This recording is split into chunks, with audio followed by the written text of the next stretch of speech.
Assalamualaikum warahmatullahi wabarakatuh. Aku Aryan Nur Rahim, aku dari Universitas Tanjung Pura, Fakultas Ilmu Sosial dan Ilmu Politik. Aku di Prodi Ilmu Komunikasi. Nah, di sini aku bakal nge-review buku. Yang aku review buku ini, Suatu Pengantar Ilmu Komunikasi.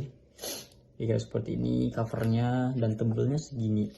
Nah, buku ini ada 7 bab dengan 465 halaman.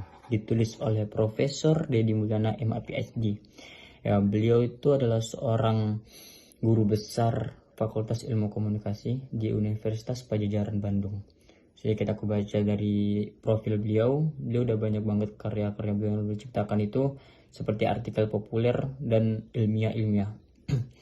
Nah, mungkin kalau dari buku ini yang aku baca, bahasanya itu juga terlalu berat ketika seseorang membacanya,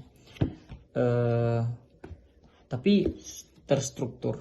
Jadi mungkin per bab itu benar-benar disusun oleh sang penulis tuh dari benar-benar dasar sampai tingkat tertinggi itu untuk memahami konsep komunikasi.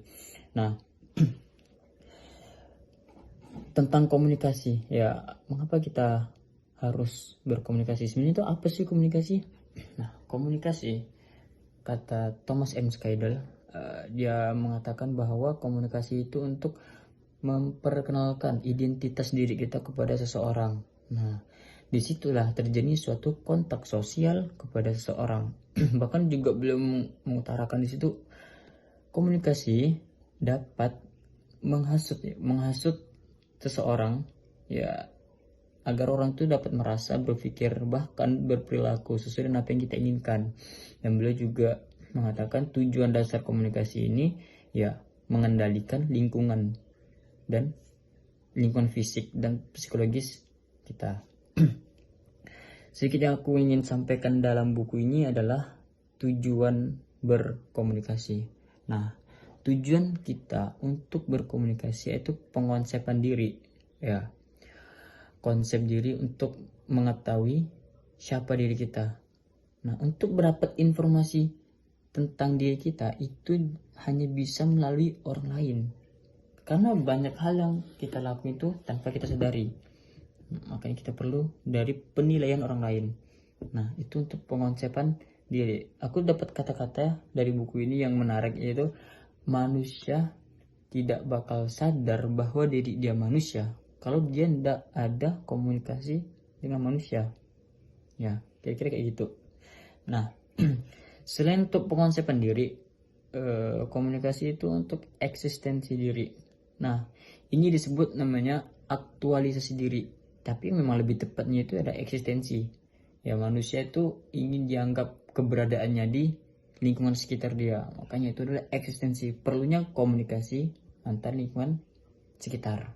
Nah, dan juga komunikasi ini bertujuan memupuk atau berlangsungnya kehidupan. Ya, secara naluri kita ini tidak bakal bisa hidup di dunia ini dengan sendiri karena kita adalah makhluk sosial. Nah, makanya di situ ada banyak kebutuhan-kebutuhan kita yang didapat melalui komunikasi. Kebutuhan biologis, ya, kita makan, kita minum, itu semua adalah bentuk komunikasi yang aku dapat dari buku ini. Kira-kira seperti itu.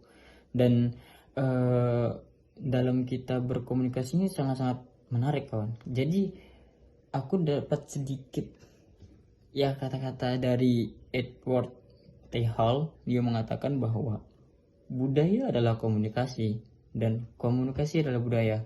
Di sini aku dapat memahami bahwa ini adalah sebuah timbal balik.